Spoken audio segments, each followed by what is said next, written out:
There is a moment, quiet, piercing, irreversible, when a person stops hoping the world will understand them.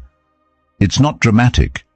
There's no audience, no applause, just silence. The kind that settles in your bones when you realize no one is coming to fix it. No one is staying up at night thinking about your pain. And in that silence, something ancient wakes up. A kind of strength that doesn't beg, doesn't explain, and doesn't need to be seen. That's the moment you stop performing and start becoming. Because the world may be indifferent, but you don't have to be powerless. The Stoics understood this long before us. They believed power begins when expectations die, and in that death, your real life begins. If you're someone who's ready to stop chasing validation and start cultivating inner power, consider subscribing as a quiet vow to yourself, a step toward a life rooted in discipline, clarity, and self-respect. Because here, we don't chase the world's applause. We build what the world can't ignore. Most people carry a quiet fantasy that their suffering is visible, that if they just hurt enough, someone will step in, that maybe if they just word it right, someone will understand. It's a soft hope, often unspoken, built deep into the way we're raised. If I'm in pain, the world will care. But then life happens. Pain is ignored. Tears go unnoticed. The phone stays silent. And that's when something shifts. You begin to see the illusion for what it really is. Not a reflection of your worth, but a reflection of how consumed people are by their own chaos. Everyone is battling something you'll never fully see, just like they'll never fully see yours. And if you build your identity on being seen, you will spend your life feeling invisible. That quiet ache of being overlooked, that's not cruelty. That's reality. And if you look closely, it might be trying to teach you something important. When we're young, we believe that pain deserves recognition. We think that if we suffer, someone owes us comfort. But the truth is, life doesn't hand out medals for endurance. It doesn't send angels when you're on your knees. It just moves on. People go about their lives. Friends forget. Strangers scroll. Not out of malice, but because they're drowning in their own problems. That might sound harsh, but harsh doesn't mean untrue. And here's the strange twist. That realization, painful as it is the first step toward becoming free. Because once you stop expecting the world to respond to your pain, you stop waiting. You stop freezing your life in hopes that someone will notice you're stuck. You begin to move for reasons that have nothing to do with applause. Carl Jung once said, "The world will ask you who you are, and if you don't know, the world will tell you." But what he didn't say, what you learn through experience, is that most people don't ask because they care. They ask so they can fit you into a box that makes sense to them. They don't see you. They see their idea of you. And when you stop performing for that gaze, you finally start living for something real. There's a kind of sorrow that comes with realizing you're not the main character in anyone's story, but your own. It's not rejection. It's simply gravity. No one owes you understanding. No one is required to hold your hand through the fog. And while that can make the world feel colder, it also makes your inner world burn brighter, because now you're the one lighting the fire. No more waiting for someone to read between the lines of your silence. No more hoping that your quiet breakdown will be noticed and gently mended by someone who just happens to get it. You get it now, and that changes everything. That disappointment, the one that used to sting, becomes something else. It becomes clarity, and clarity is the first real freedom. This is where the Stoics found their strength, not in being untouched by pain, but in refusing to outsource their healing. Marcus Aurelius reminded himself daily, "Do not waste what remains of your life in speculating about your neighbors." In other words, Stop hoping someone else will see your wounds and name your value. The more you focus on being seen, the less you see yourself.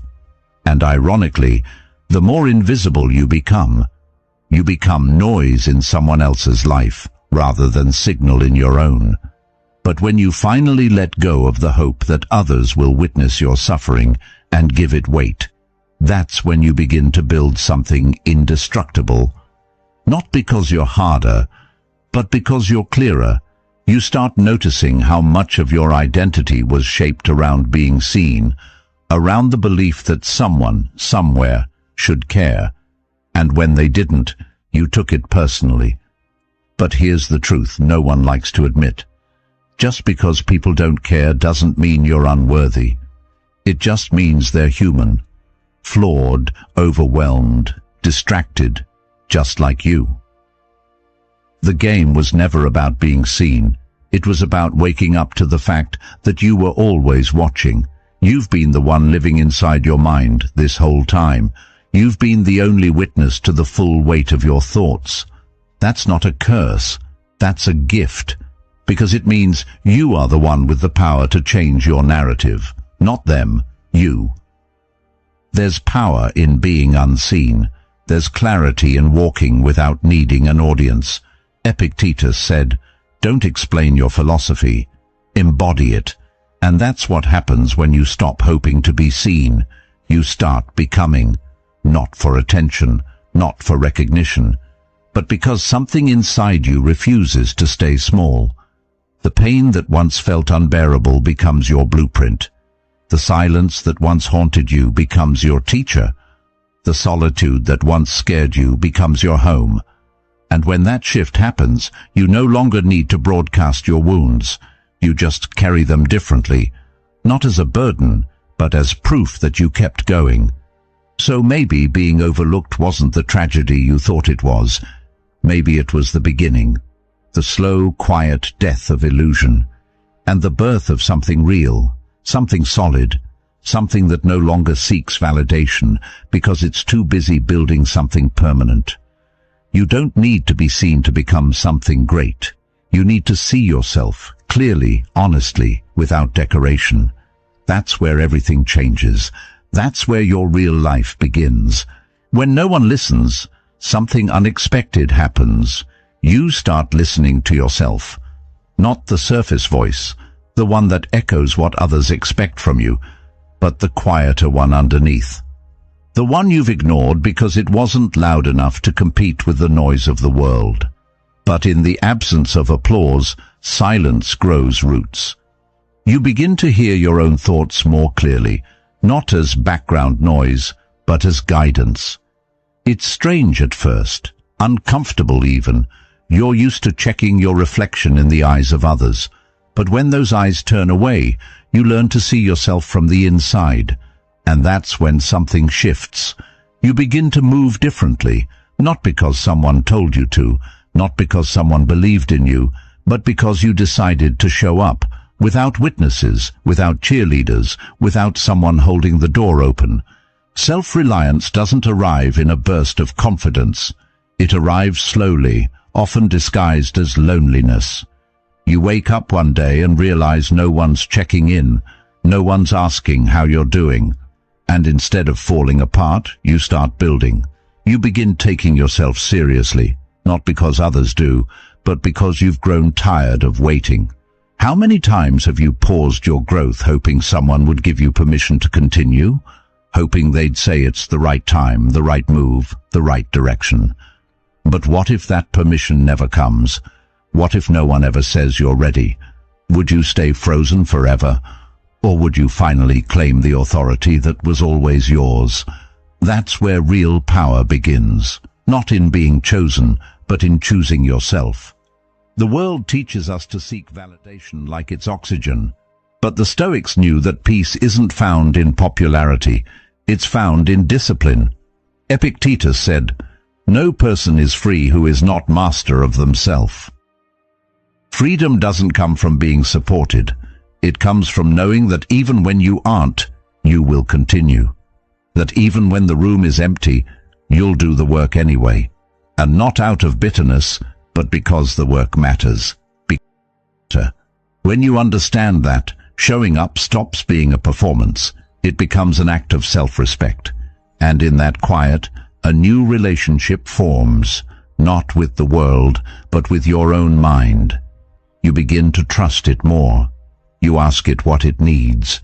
You listen to the fatigue in your body, the pull in your gut, the fire behind your chest. You stop outsourcing your intuition. You stop living reactively. Carl Jung once said, "Who looks outside dreams. Who looks inside awakes." That awakening doesn't feel like a dramatic breakthrough.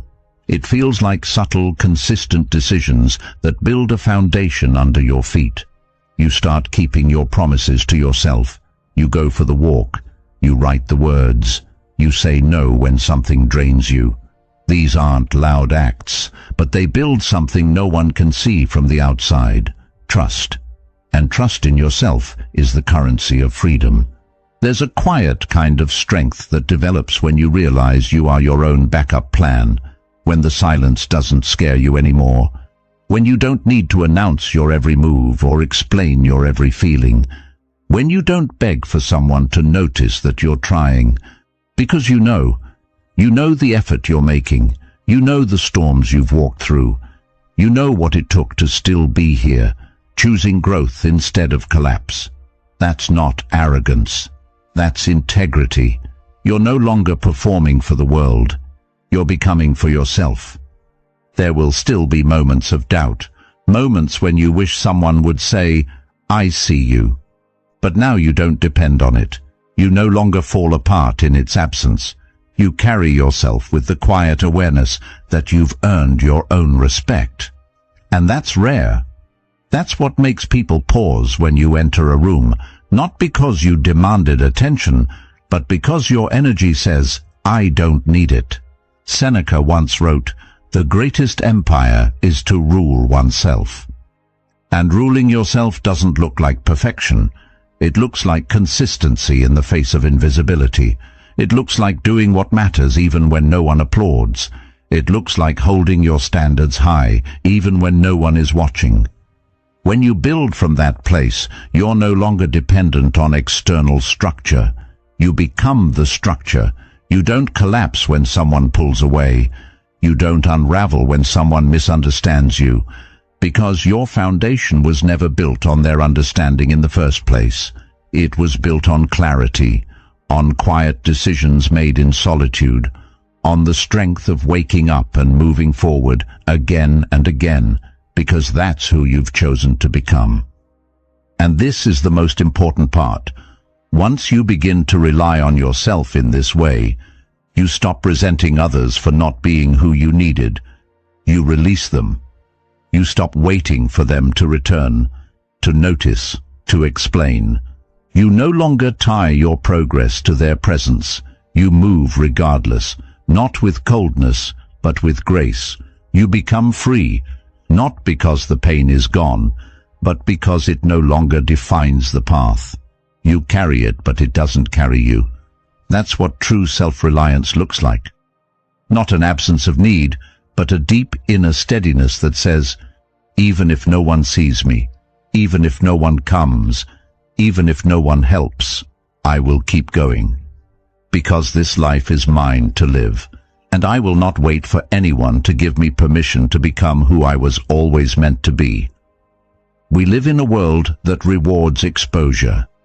Every feeling must be shared, every wound displayed, every moment of struggle turned into something others can comment on. The more visibly broken you are, the more attention you receive. But not all attention is healing. Some of it is hollow. Some of it keeps you dependent on being seen as wounded to feel connected. And slowly, without realizing it, you begin to perform your pain. You start editing your suffering, packaging it for sympathy. You turn real emotions into content, thinking it will bring you closer to others.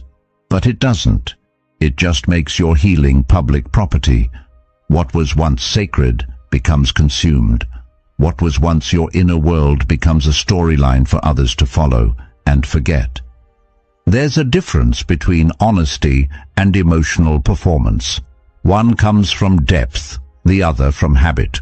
One is quiet, the other rehearsed, and most of us were never taught the difference. We confuse expression with healing. We think that just because we talk about it, we've worked through it.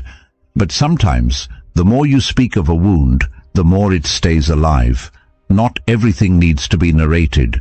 Some things need to be felt, endured, integrated, in silence. The Stoics weren't emotionless, they were composed. They believed in feeling deeply, but without letting those feelings control the trajectory of their lives.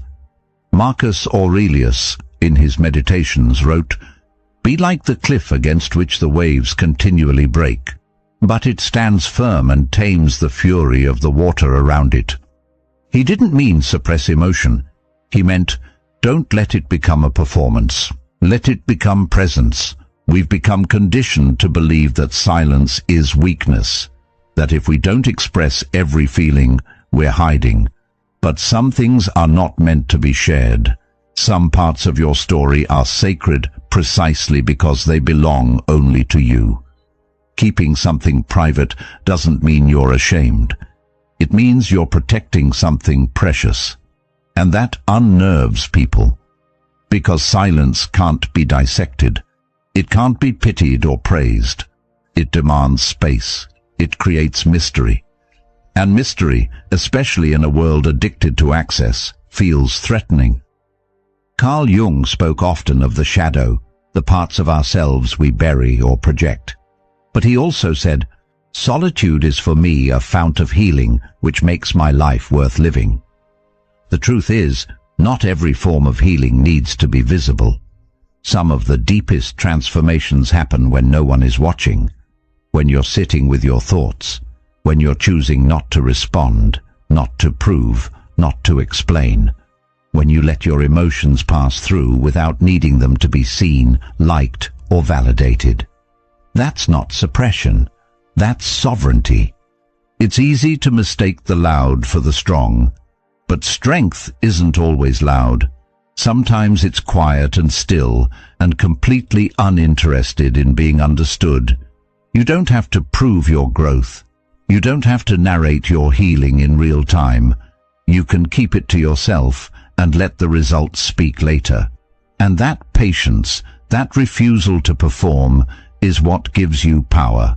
Because it means your peace isn't up for public negotiation. There's a kind of beauty in becoming unexplainable, in being someone who no longer shares every emotional bruise just to receive softness in return. You learn that not everyone deserves access to your struggle, not because you're hiding, but because you've stopped offering your pain as a way to earn connection. When you stop broadcasting your wounds, you stop attracting people who are only there to observe the damage, and slowly you begin attracting people who respect what you've built in silence. Seneca said, "No man is more unhappy than he who never faces adversity, for he is not permitted to prove himself. But once you've faced adversity and grown from it, you don't need to display the scars to justify your strength. You don't need to keep reopening wounds to remind others of what you've endured. You've proven it to yourself. That's enough. The moment you realize your emotions are not a currency for attention, you stop spending them so carelessly. You start guarding your inner life like something rare, because it is. And in that guarding, you find clarity. You start to realize how much energy was spent explaining what didn't need to be explained. You feel how much power was lost in asking to be understood by people who didn't have the depth to understand themselves. You watch how the crowd celebrates vulnerability, but forgets to mention that real vulnerability isn't exposure. It's discernment. It's knowing when to speak and when to remain silent. It's choosing who gets to see the real you and who only gets the surface. You don't need the world to validate your emotions for them to matter. You don't need to turn your pain into art just to justify why it hurts. You can hold that pain quietly. You can heal without display. You can grieve without an audience. And when you do, something incredible happens. You stop fearing the silence. You begin to feel at home inside it, because it no longer feels abandonment. It feels like return. A return to yourself. A return to what's real. There's nothing wrong with expressing emotion, but when expression becomes a performance, it robs you of your power. Sovereignty begins the moment you choose presence over performance.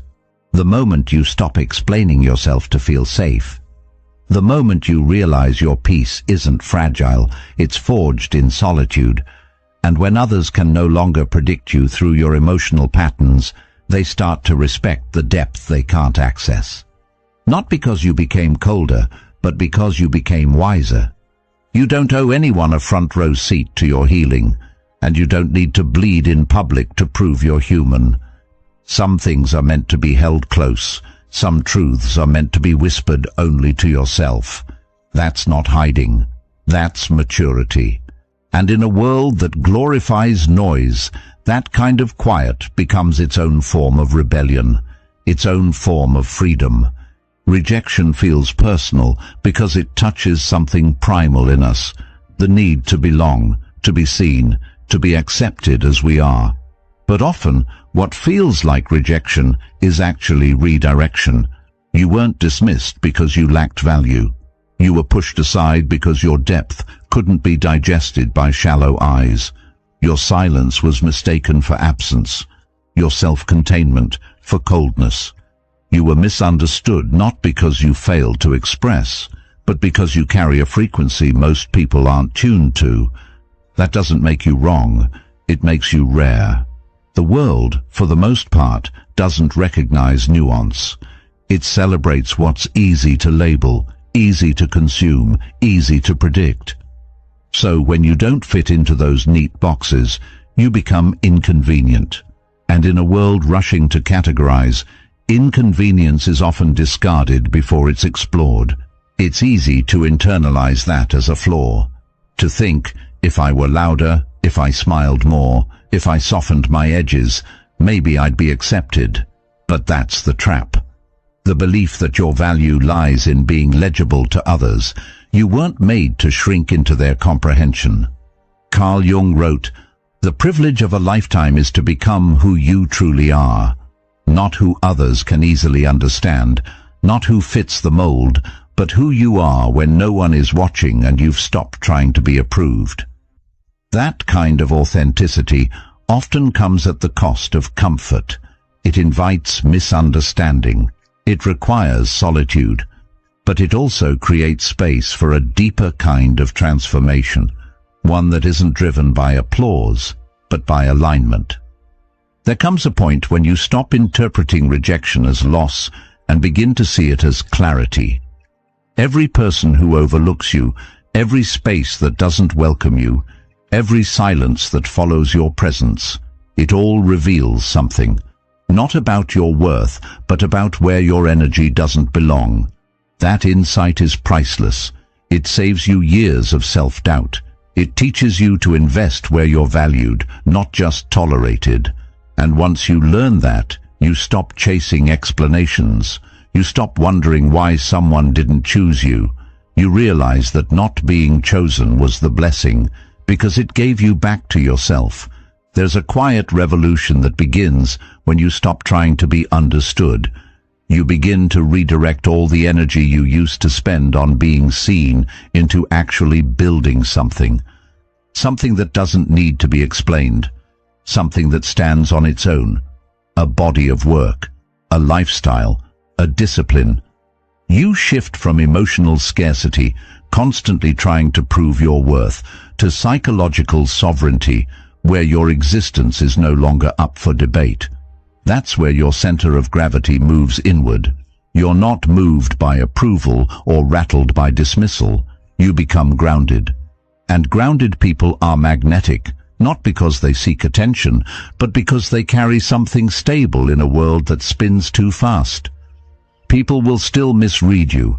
They'll create stories to make sense of your quiet, your ambition, your boundaries. Let them. You're not responsible for correcting every false narrative. Marcus Aurelius said, "The opinion of 10,000 men is of no value if none of them know anything about the subject." You are the subject. And most people don't know you. Not really. They see glimpses, fragments. They project, assume, simplify. And while that used to bother you, now you see it for what it is, noise. The moment you let go of the need to correct the noise, your focus sharpens.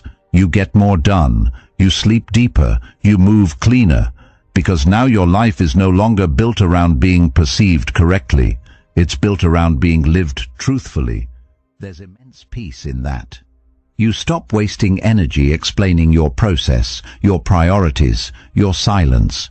You don't justify why you've gone quiet. You don't explain why you walked away. You don't decode your boundaries. You just live them, not as a defense, but as a natural extension of self-respect. You become someone who moves with conviction, not commentary. And over time, that creates distance, not between you and others, but between you and the noise that once clouded your mind. Rejection becomes revelation when you realize it didn't shrink you. It sculpted you. It showed you where not to go, who not to become, what not to settle for. Every door that closed clarified the direction. Every silence refined your voice. Every betrayal deepened your discernment. What once felt like exile now feels like space.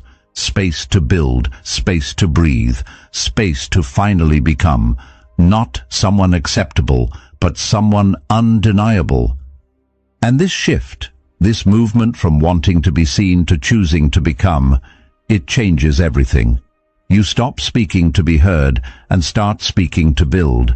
You stop walking into rooms to prove your worth and start walking into rooms already knowing it.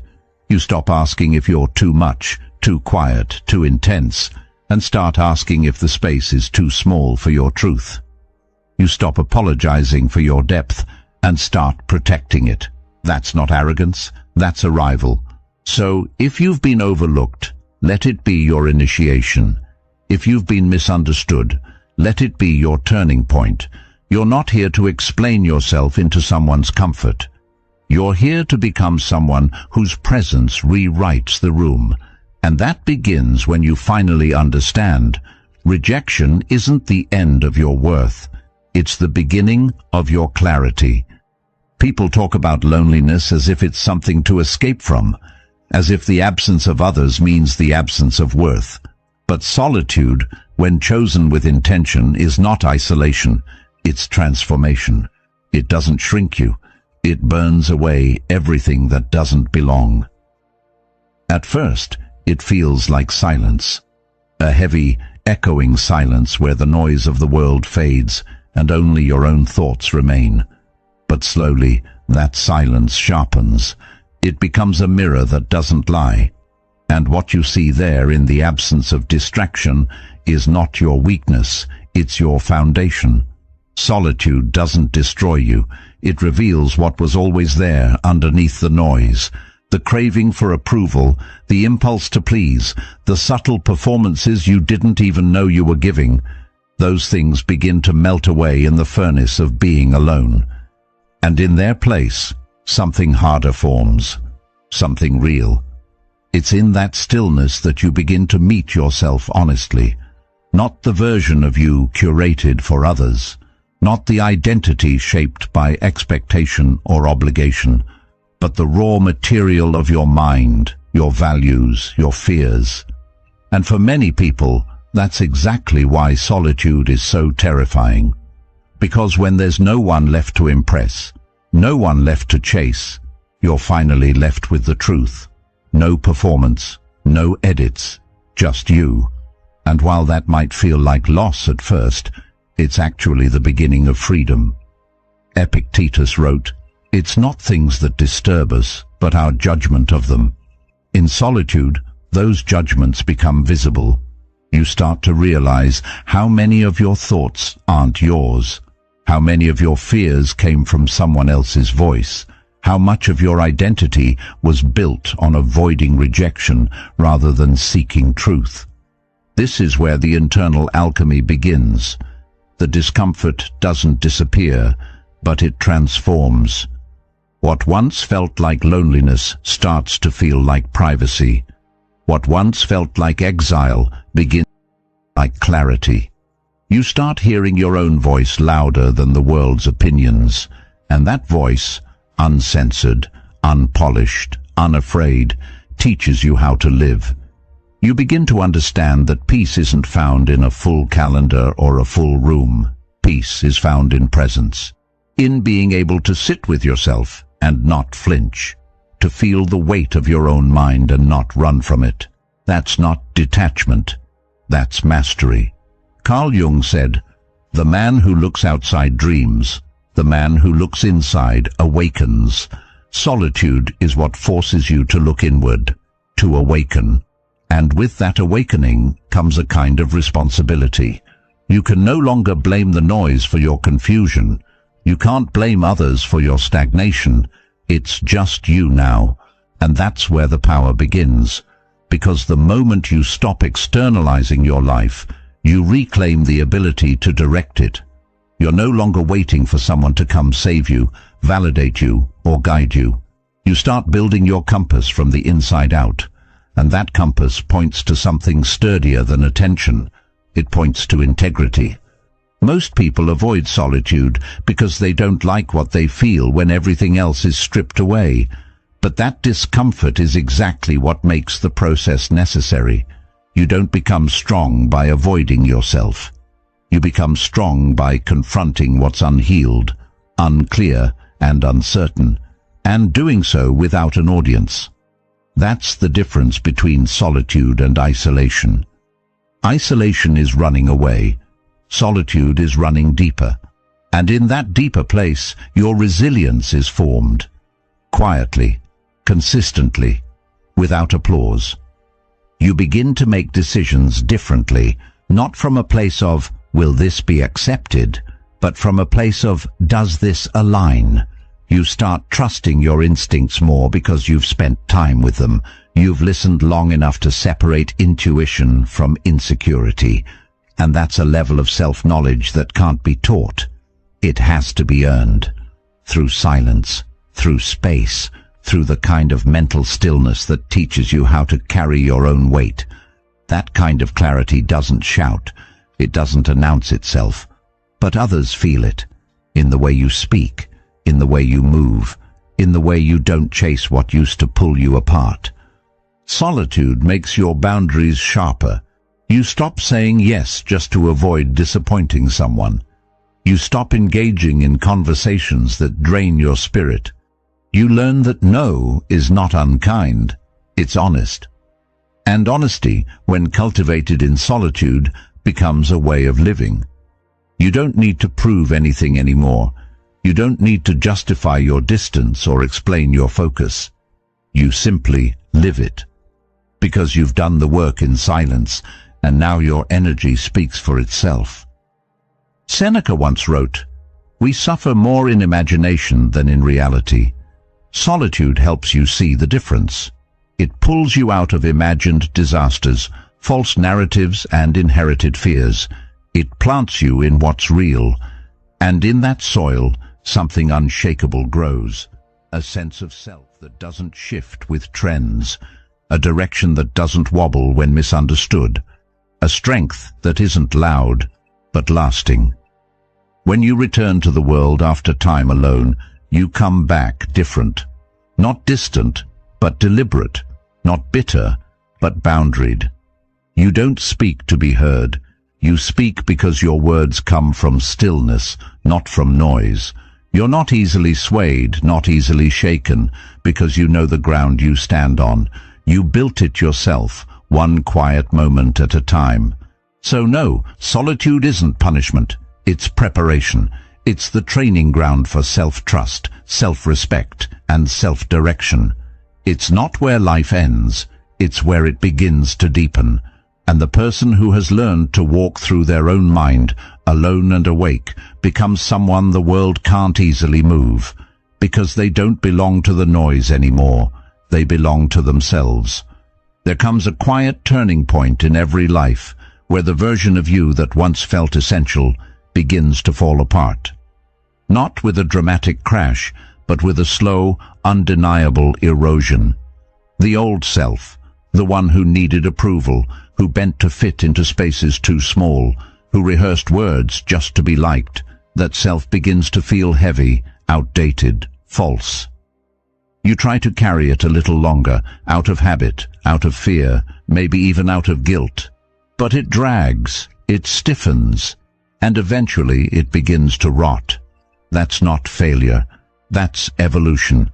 When something dies within you, it isn't always a loss.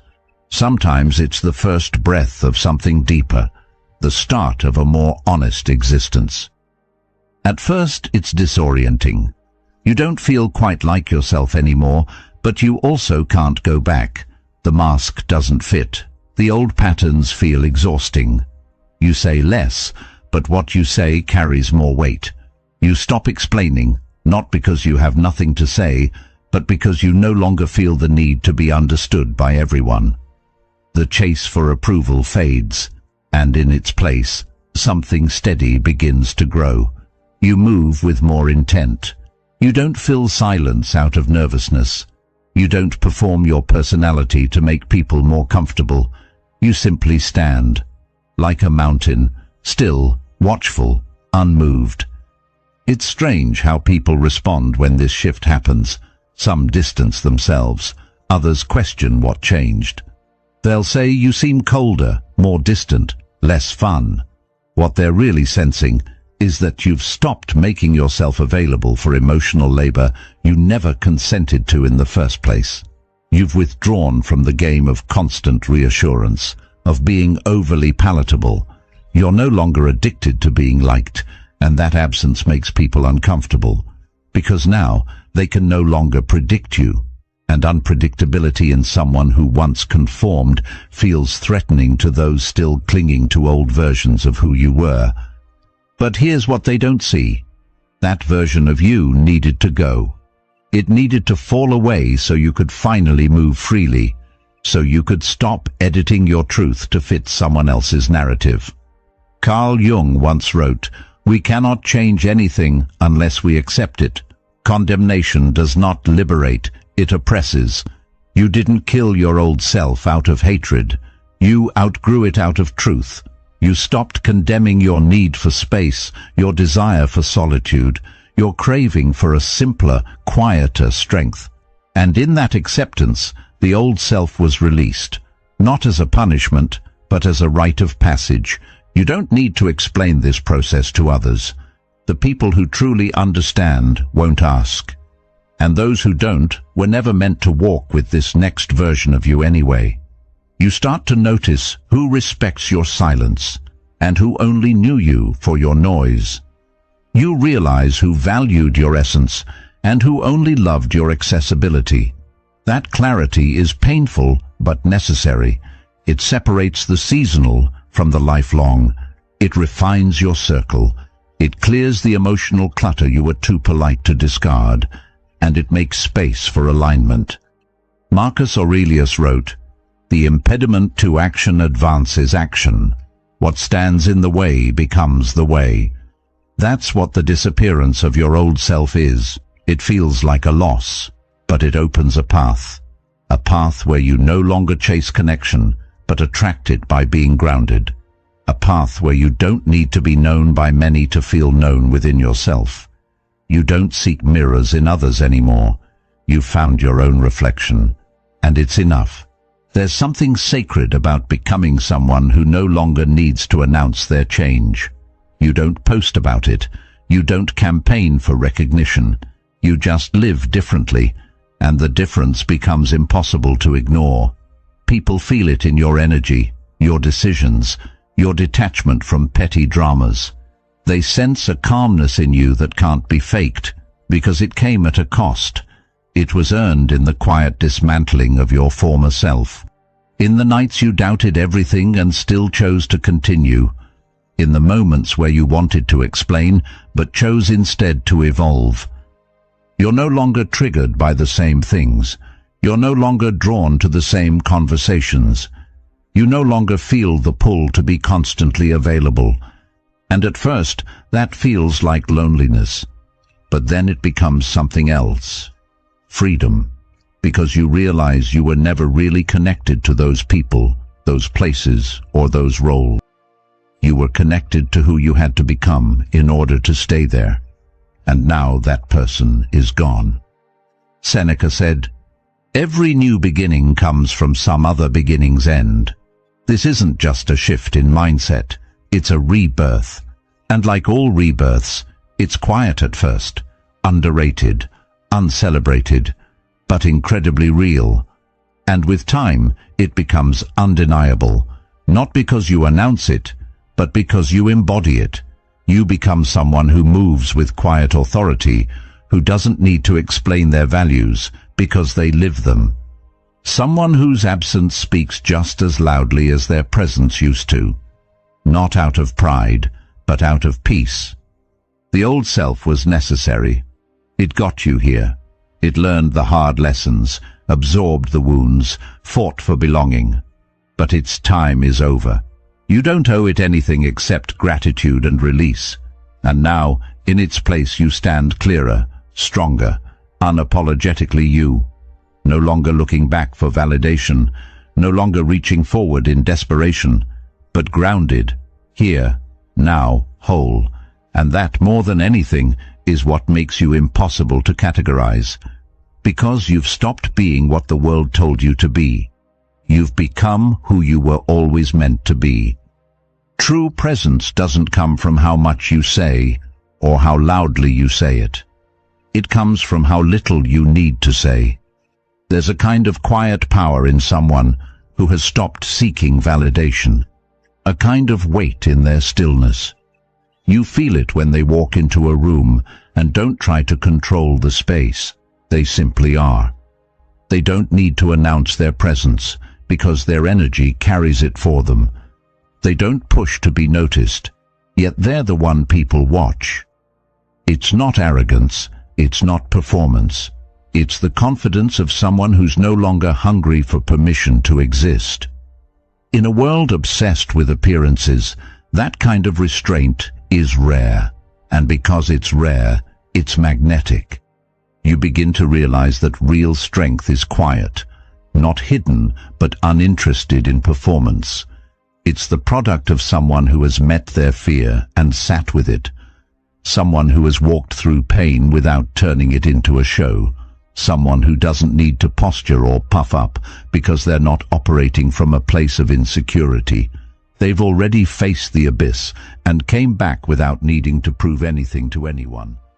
Carl Jung once said, "A man who has not passed through the inferno of his passions has never overcome them." When you've done that kind of internal work, it changes how you move, it changes how you speak, or how often you choose not to. Because now, silence becomes a statement. You stop reacting to every opinion. You stop defending your every move. You let go of the compulsion to clarify yourself to those committed to misunderstanding you, not out of apathy, but out of alignment. You understand now that if someone doesn't feel your value, no amount of words will make them see it. And if someone does feel your value, you won't have to convince them. So you conserve your energy. You speak only when it matters.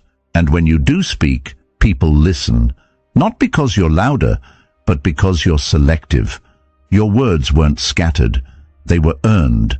They weren't about being heard. They were about expressing something real, something rooted. There's a power in that detachment. Not the cold kind that pushes people away, but the self-contained kind that doesn't cling to outcomes.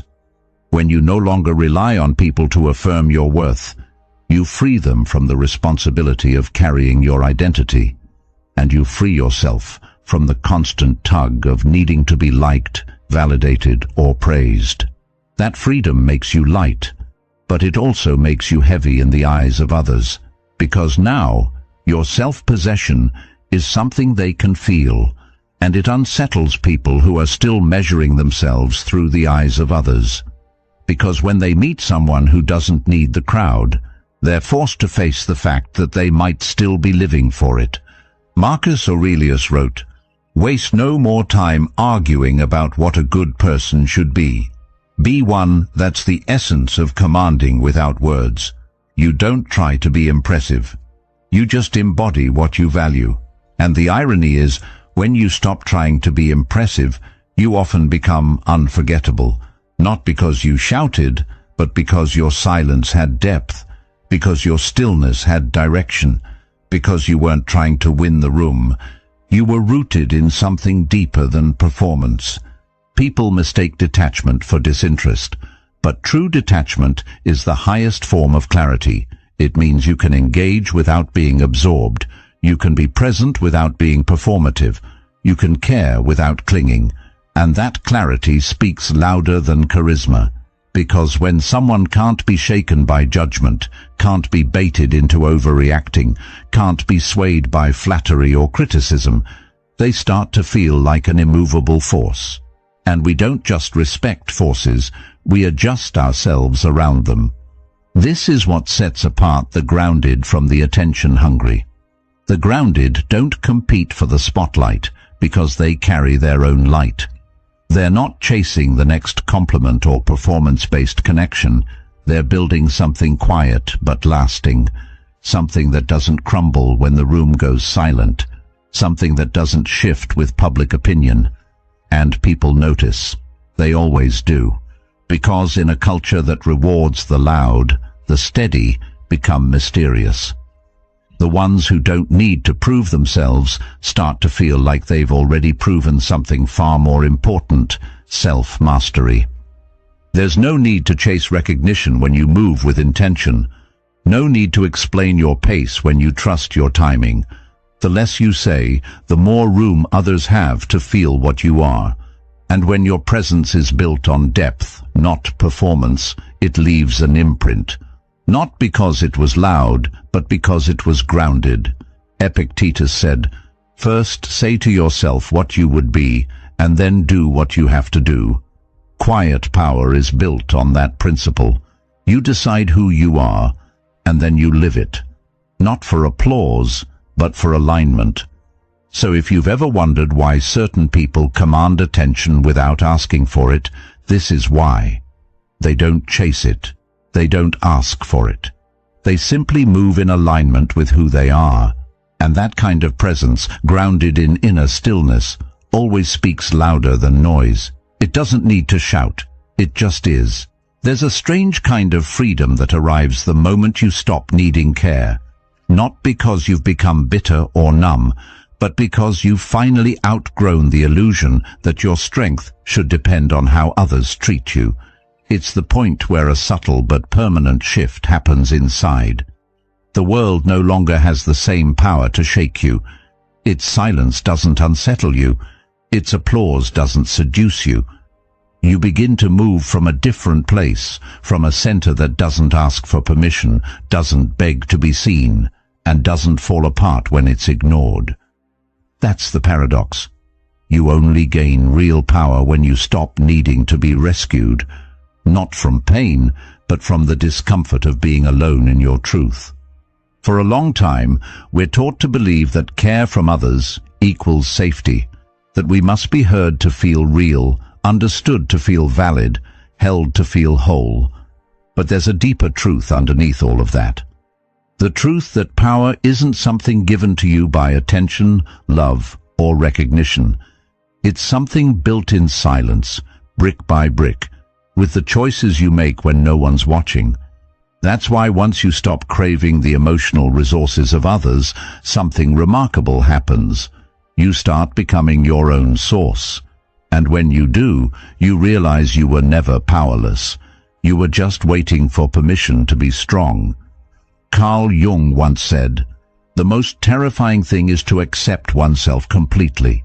And that's where this new form of power begins, with acceptance. Not just of your strengths, but your fears, your darkness, your disappointment, your unmet needs. You accept that maybe they won't ever understand you, that maybe no one will love you exactly the way you've always wanted. And rather than fight it, you exhale. You stop resisting what is. You stop trying to control how others feel about you. And in that surrender, a new kind of control emerges. not over people or outcomes, but over yourself. You stop explaining things that don't need to be explained. You stop handing out pieces of your soul in exchange for temporary comfort. You no longer make yourself smaller to be digestible. You no longer bend your voice to avoid tension. You simply stand in your life, unfolded, unedited, and let the chips fall where they may. Some people will fall away, some will come closer, but none of that changes who you are, because now you are the one who defines your worth. You've stopped outsourcing it. You've stopped chasing love as proof of existence, and because of that, you're no longer fragile. You're rooted. It doesn't mean you stop feeling. It doesn't mean you wall yourself off or walk through life untouched. It means you stop expecting external care to fix what only internal clarity can. You stop making your healing a group project. You understand now that peace is built alone, and it's maintained by protecting that solitude, not by constantly inviting others into it to validate your progress. You no longer need to be mirrored in someone else's eyes to know you're whole. The mirror is now internal, and it doesn't distort. You also stop fearing disconnection, because the deepest connection, the one with yourself, has already been established. That's what makes you strong, not cold, not distant, but self-contained. People can come and go. You can love and be loved, but your foundation doesn't shake with their presence or their withdrawal. That's not detachment from life. It's engagement on your own terms. And that's what true autonomy looks like. You stop being a guest in your own mind. You become the architect. Marcus Aurelius once wrote, "You have power over your mind, not outside events." Realize this, and you will find strength. When your attention is no longer hooked by who notices you, who cares, who claps, or who stays, you redirect that energy inward, not in isolation, but in intention. You start asking different questions, not, "Why did they treat me that way?" but, "What can I build with what's left?" You start turning your pain into discipline, your silence into strategy, your disappointments into design, because you're not stuck anymore. You're not frozen waiting for the next wave of validation to carry you forward. You've become the current. This kind of power, this grounded, quiet, untouchable strength, it's not something that's handed to you by good fortune or the right people. It's forged in the moment you stop needing others to meet you, and instead meet yourself where you are. And from that meeting place, something more honest rises. A self that's no longer edited to please. A direction that's no longer influenced by fear of being misunderstood. A life that's finally yours, not borrowed from others' expectations, but owned. You become someone who moves with clarity, not desperation. Someone who can hold space for their own emotions without leaking them into every interaction. Someone who doesn't crumble when the applause stops, because you never built your rhythm around their noise. You don't need to be followed to feel like you're going somewhere. You know where you're going. And that's why people start to feel your gravity, not because you demand it, but because you no longer need it. And that's rare. So when you stop needing care, don't mistake that shift for loss. It's a return, a reclaiming, a sharpening. You've taken back the most important thing, the ability to guide yourself, to walk through disappointment without folding, to be unseen without disappearing, to be misunderstood without self-abandonment. That's where everything changes. That's when life starts to move in your favor, not because the world suddenly understands you, but because you've stopped needing it to. And in that space, you become something unshakable, not because you were born that way, but because you chose it again and again, until your mind finally believed you were already enough. You don't need to be seen to become powerful. You don't need to be understood to become whole. The moment you stop waiting for the world to care is the moment you begin to shape yourself into something it can't ignore. Quietly, fully, unapologetically. Thank you for walking this path with me today and for being a part of Stoic Journal. If this message spoke to you, there's another video on your screen right now that will take you even deeper. Watch it next. Keep building. Keep becoming.